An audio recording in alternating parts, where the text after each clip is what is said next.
Good morning everyone. Selamat pagi semuanya. Pagi ini kita akan belajar bahasa Inggris. Sebelum itu, apa kabar kalian? Hope you're doing great.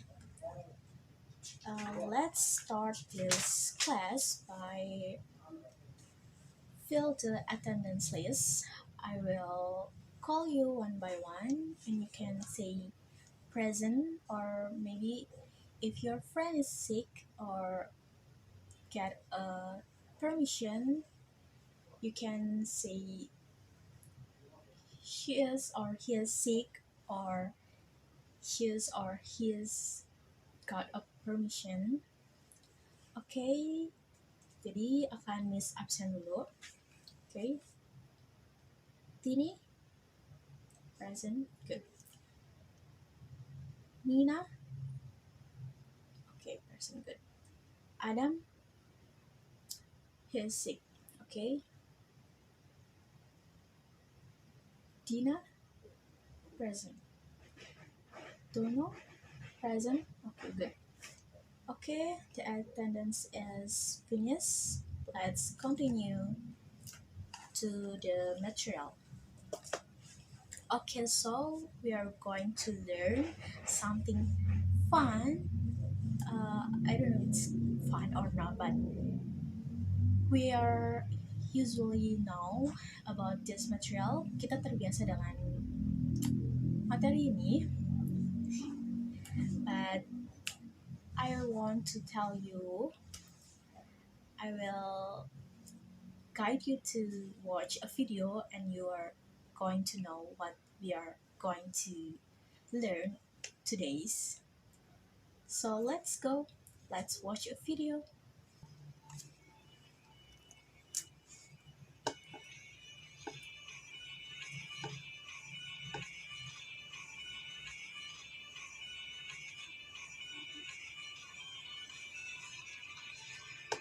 Good morning, viewers.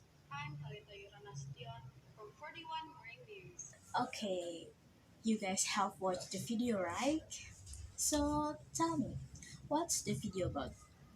Kalian tuh nonton video tentang apa sih? Kayak itu? Okay, I will call some students. Tini, yo, tell me, what's the video we have watched before? Berita, ya betul sekali. Tadi itu video tentang sebuah berita. Dan ya, coba tebak, apa yang akan kita pelajari hari ini? Benar sekali, berita. Kita akan mempelajari teks berita. Apa itu teks berita? Bagaimana strukturnya? Apa saja yang penting di dalamnya? Kita akan bahas tuntas. Good. But before that, I will explain apa sih tujuan kita mempelajari teks berita itu, apa pentingnya untuk kita. Jadi ada tiga tujuan utama kita mempelajari teks berita. Yang pertama, kita diharapkan siswa-siswa dapat mengidentifikasi bagian struktur dari teks berita dan mengamati cara penggunaannya, seperti yang akan dicontohkan selanjutnya. Yang kedua, mengidentifikasi unsur bahasa yang ada dalam teks berita. Terus, yang ketiga, terakhir, dari mempelajari teks berita ini, siswa diharapkan dapat membuat teks berita yang dibuat oleh mereka sendiri dengan situasi yang akan ditentukan. Ya, seperti itu. Jadi ada 3 contoh. Yang tadi, yang pertama, mengidentifikasi struktur teks beritanya. Yang kedua, mengidentifikasi unsur kebahasaannya. Yang ketiga, membuat teksnya. Good. let's continue to the material. I will explain you about news item teks berita. Sekarang saya menyajikan sebuah teks berita. Teman-teman bisa baca sendiri ya.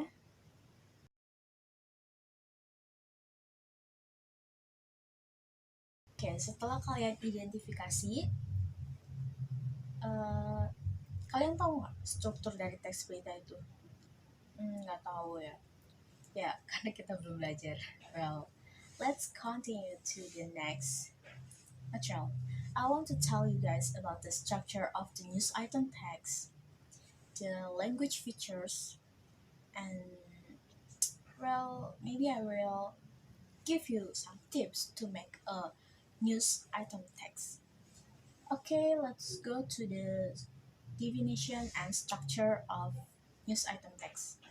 Kita akan belajar tentang apa itu teks berita dan apa saja strukturnya. Okay, so news item text is a text which informs reader about events of the day. Jadi itu teks berita adalah sebuah teks yang menginformasikan kepada para pembaca tentang suatu kejadian yang terjadi pada hari itu. Ya, misalkan sebuah kecelakaan atau mungkin kebakaran atau mungkin sesuatu yang menggembirakan seperti kejuaraan atau ya kemenangan akan misalkan dalam hal olahraga atau lain sebagainya. Itu biasanya itu teks berita adalah ya seperti itu. The events in news item text is considered newsworthy or important. Jadi dalam teks berita itu ya beritanya itu ya penting.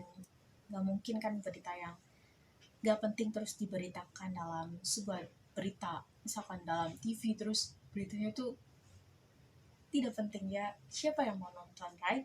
Ya seperti itulah teks berita. Selanjutnya strukturnya. Jadi dalam news item text itu ada 3 struktur. Seperti yang pertama, main event. Yang kedua, elaboration. Yang ketiga, resources of information. Saya akan menjelaskan satu persatu dari struktur tersebut. Yang pertama itu main events. Main events itu main idea or main topic dari teks berita itu. Biasanya terletak di judulnya. Jadi main events itu terletak dalam judulnya. Judulnya itu apa, topiknya itu apa, berita itu tentang apa gitu. Yang kedua, elaboration. Elaboration ini adalah background of the contents of the events. Background, latar belakang kejadian dari suatu berita itu tentang apa. Bisa jadi tempatnya, di mana, waktunya kapan, orang-orang yang terlibat, korbannya, dan lain sebagainya. Kalian ngerti kan? Good. Yang ketiga, yang terakhir, resources of information. Sumber dari beritanya. The sources of the news itu berisi tentang comments from witnesses or opinion of expert. Biasanya itu komentar atau keterangan dari orang-orang yang terlibat dalam event tersebut. Expertnya bisa jadi polisi or orang hukum atau maybe saksi mata dari kejadian tersebut. Ya, seperti itu. Kan kita tidak bisa ya asal-asalan buat teks berita. Jadi itu harus ada information, resources of information. Sumber beritanya itu dari siapa, seperti itu. Good. So yeah, that's all the structure of the text. And then I will show you the text with the structure on it. So yeah, that the text yang sudah ada strukturnya agar kalian bisa lihat ya. Ini main events, ini elaboration, and ini resources of information. Biasa seperti itu.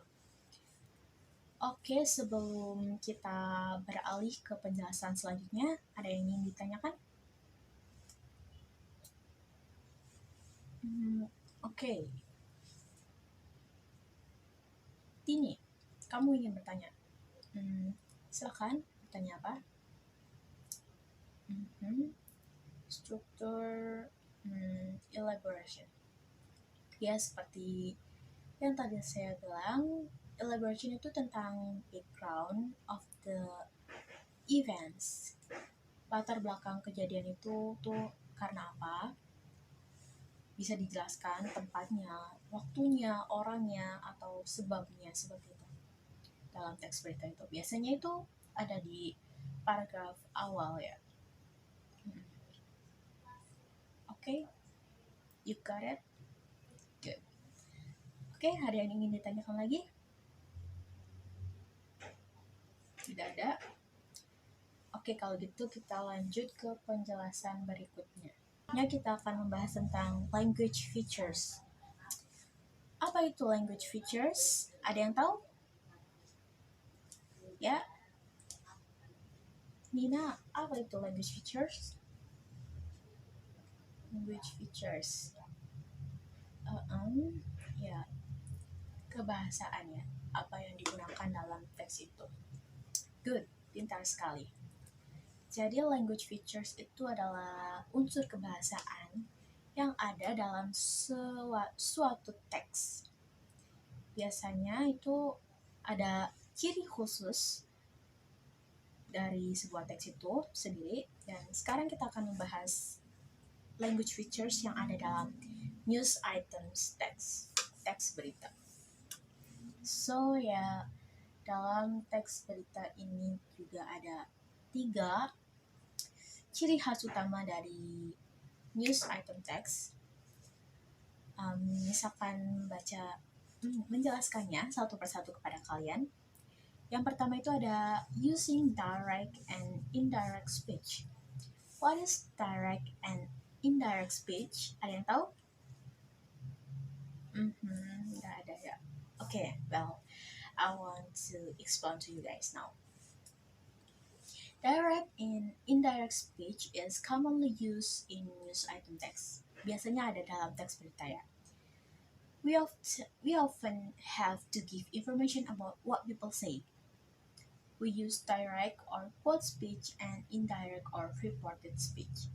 Jadi, direct and indirect speech adalah kalimat di mana kita memberikan informasi yang dikatakan oleh orang lain.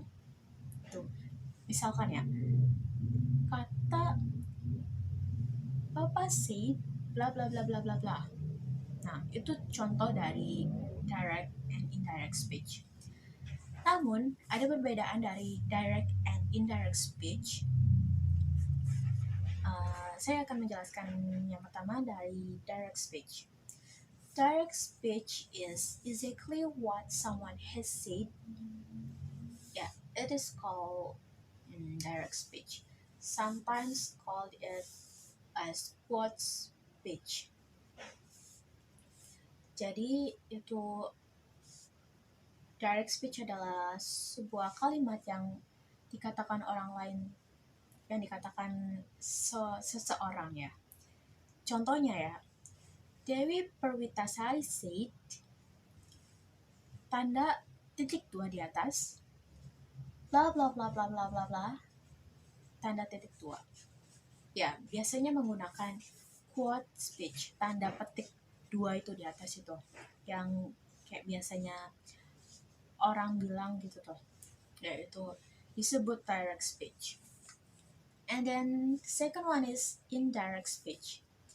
Indirect speech sometimes called report speech, yang yang dilaporkan, kayak misalkan ya, si A bilang gini gini gini. Nah, biasanya indirect speech itu nggak pakai quote, tanda quote sign-nya, nggak pakai tanda titik 2 itu di atas. Namanya quotation mark. It is aims to enclose what what a person said, and it doesn't have to be word for word. Jadi ini tuh kayak gak perlu pakai tanda petik di atas, langsung mengemukakan apa yang orang lain bilang gitu. Contohnya ya, Dewi Perwitasari said that bla bla bla bla bla bla. Jadi bedanya ya, kalau direct speech itu pakai tanda petik di atas, dua itu. Kalau indirect speech itu pakainya that.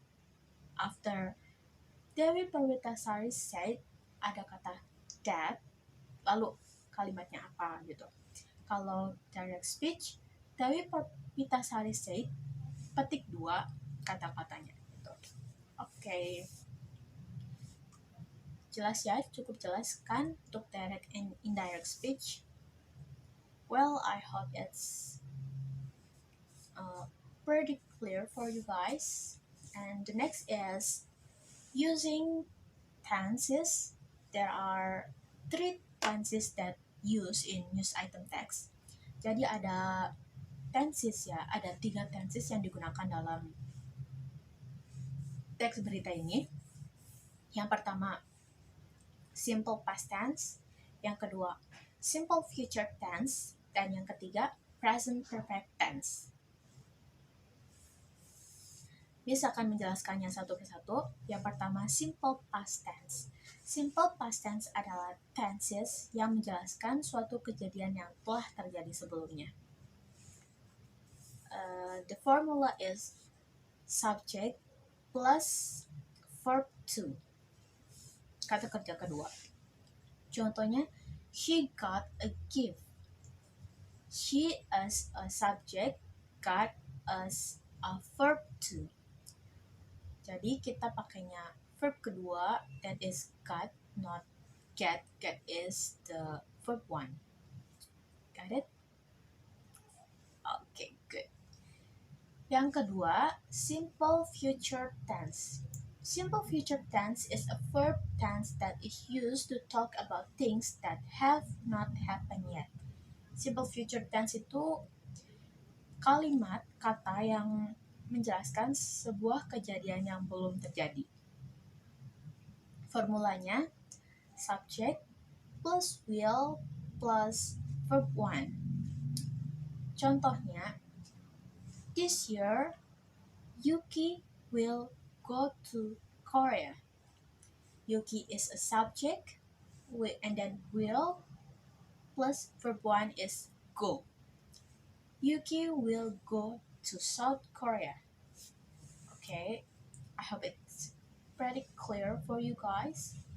And then yang terakhir, present perfect tense.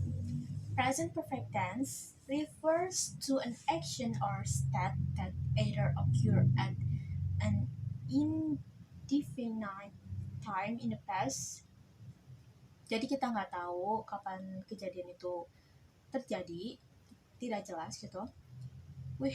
Contohnya, we have talked before.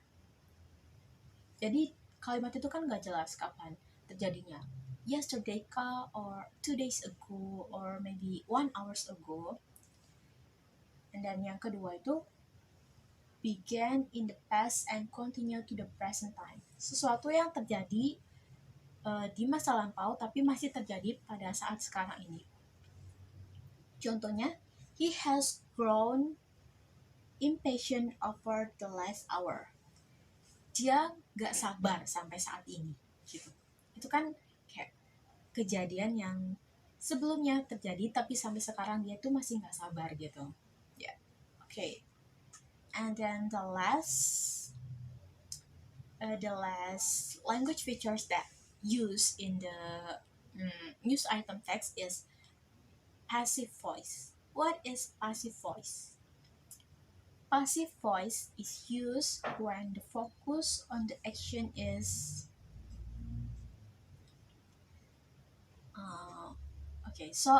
jadi kalau passive voice itu fokusnya pada actionnya, bukan pada orangnya gitu. Ini berbeda dari active voice, ini passive voice. Jadi tuh kayak objeknya yang jadi fokusnya gitu. Contohnya ya, a letter was written by me.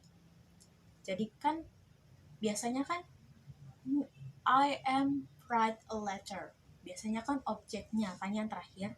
Nah ini objeknya yang dijadikan awal kalimat.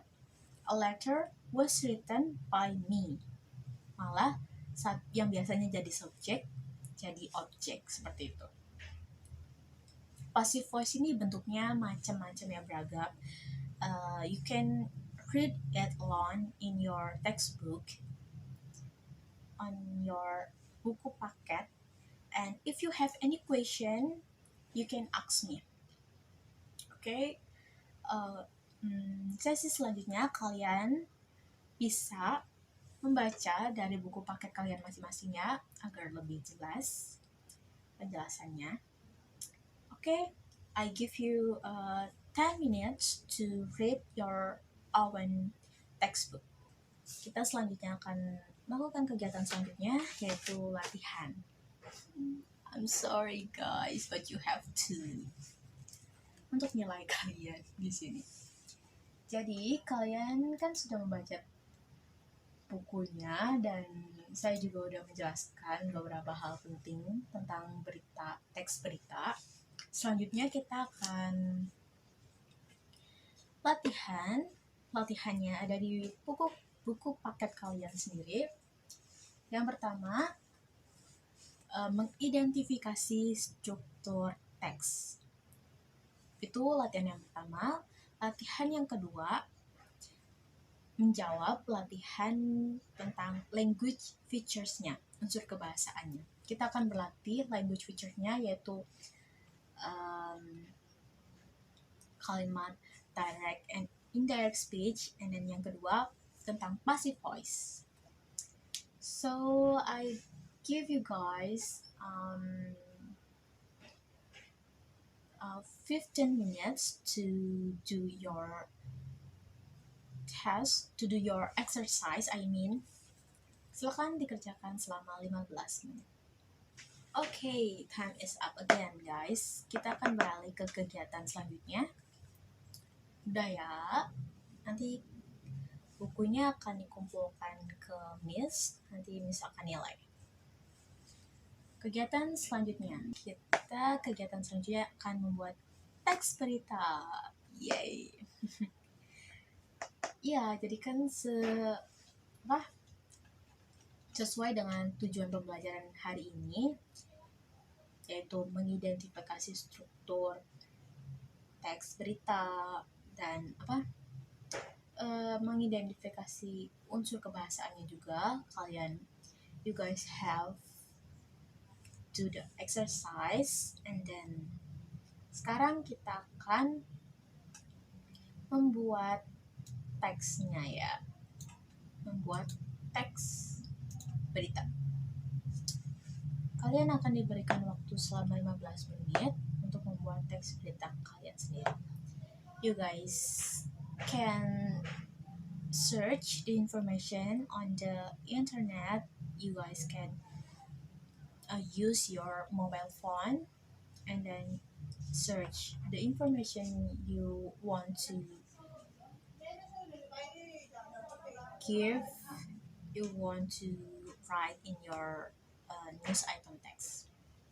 Waktu habis. Teks berita kalian nanti dikumpulin ya di meja Miss. Nanti akan Miss periksa dan kasih nilai. Pertemuan kali ini udah selesai. Sedih deh. Kalian sedih nggak? Enggak ya? Seneng ya mau pulang? Iya sih. Oke. Biar nggak berlama-lama, kita akan tutup. Tapi sebelum itu, Miss ingin dua orang buat kesimpulan pertemuan hari ini. Ini udah tadi. Sekarang Donna, please give us your summarize about today's topic. Okay, time is yours.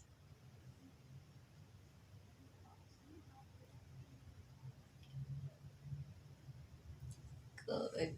Give applause. Satu lagi ya, satu lagi. Uh, Dani, please, you give a summary about today's topic. Okay, time is yours.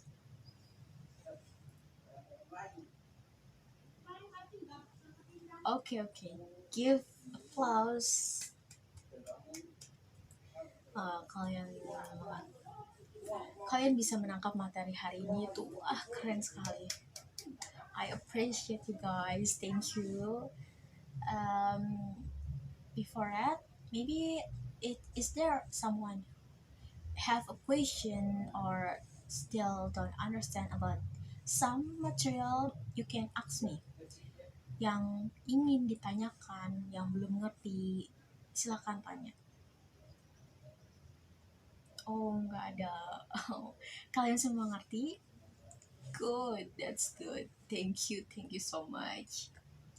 Okay, so yeah, that's all today's material, today's meeting. I hope you guys learn more in your home. Yeah, I hope uh you got clear uh, penjelasannya clear buat kalian dan kalian mengerti apa yang Miss jelaskan pada hari ini. Yeah, that's all for today. Thank you for coming.